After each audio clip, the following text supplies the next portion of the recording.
Margaret Whitmore sat alone in her silver Mercedes, tapping her thumb impatiently against the steering wheel.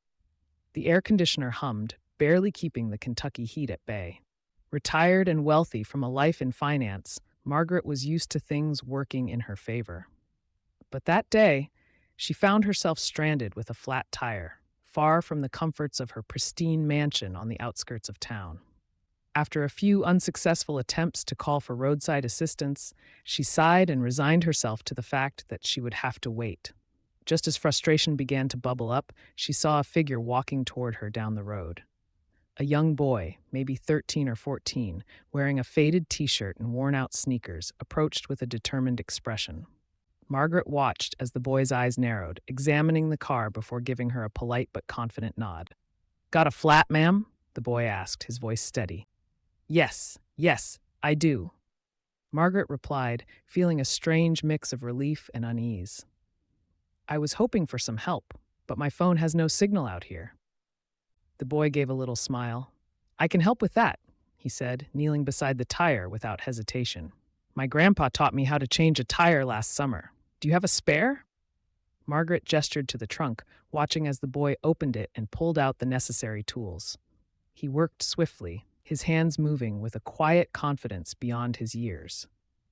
As Margaret stood there, she felt a strange humility creeping in, something she hadn't felt in a long time. She wanted to offer the boy something in return, but he hardly looked up, focusing intently on the task at hand. After a few minutes, he finished, wiping his hands on his jeans and stepping back.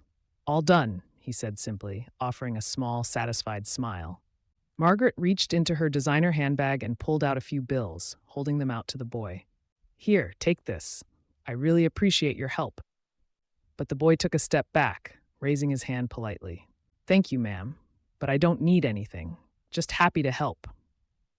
Stunned, Margaret stood there, money still in hand, as she watched the boy turn and walk away down the road. The interaction had left her moved somehow, though she couldn't quite put a finger on why. Alone now, she slipped the money back into her wallet and got back into her car, watching in the rearview mirror as the boy's figure grew smaller in the distance. For the rest of her drive, Margaret's thoughts kept drifting back to the boy. There was a quiet dignity about him, a self-assurance not born from money or privilege, but from something deeper.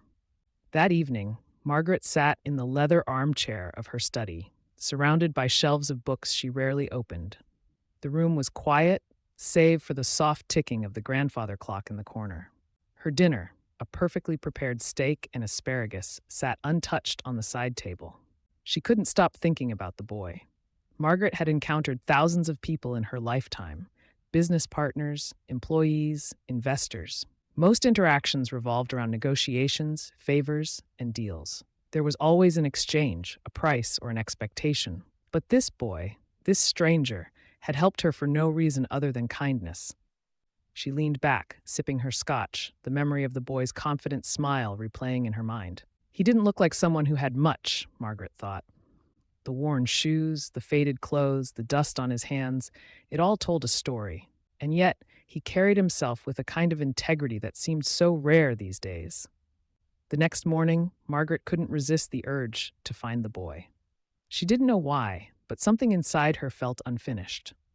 Maybe it was guilt, maybe gratitude, or maybe just curiosity. Whatever it was, she found herself driving down the same stretch of road, scanning the horizon for any sign of him. Hours passed as she stopped at gas stations and small diners, asking anyone who would listen if they'd seen a young boy fitting the description. Most shrugged or shook their heads, until finally, an older woman behind the counter at a small cafe spoke up. "Sounds like you're talking about Jesse," she said, wiping her hands on her apron. "That boy's always helping folks around here. Lives with his mama over in Harlan." "Harlan," Margaret repeated, making a mental note. "Thank you." The town of Harlan was an hour away, nestled in the foothills of the Appalachians. The drive was scenic, but Margaret barely noticed. Her mind was racing with questions. What kind of life did this boy have? What kind of family raised someone like that? When she arrived in Harlan, the streets were quiet, lined with modest homes and small businesses. She asked a few locals about Jesse and was eventually pointed to a small house on the edge of town. The house was worn but tidy, with a front porch that sagged slightly under its own weight. Margaret parked her car and hesitated for a moment, unsure of what she would even say. Taking a deep breath, she knocked on the door. It opened a moment later, revealing a woman in her early 40s. She looked tired but kind, her eyes sharp and curious as she sized up Margaret. "Can I help you?" she asked. "Good morning," Margaret said, clearing her throat. "I'm sorry to bother you, but I believe I met your son yesterday. Jesse, right? He helped me with a flat tire." Her expression softened instantly. "That sounds like my Jesse," she said with a small smile. "He's always helping folks." "I just wanted to thank him properly," Margaret said. "He wouldn't accept anything from me yesterday." She nodded, stepping aside. "He's out back. You're welcome to wait." Margaret stepped inside, taking in the modest surroundings. The furniture was old but clean, the walls adorned with family photos and a few hand-drawn pictures that looked like they came from a much younger Jessie. It was a far cry from her own home, with its pristine surfaces and expensive artwork. Yet something about this space felt warmer, more alive. She followed Jesse's mother out to the backyard, where he was repairing the fence.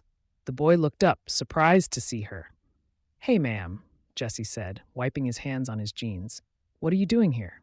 Margaret smiled, feeling strangely nervous. "I wanted to thank you again. You helped me when I really needed it, and I just couldn't stop thinking about it." Jesse shrugged, his expression easy and genuine.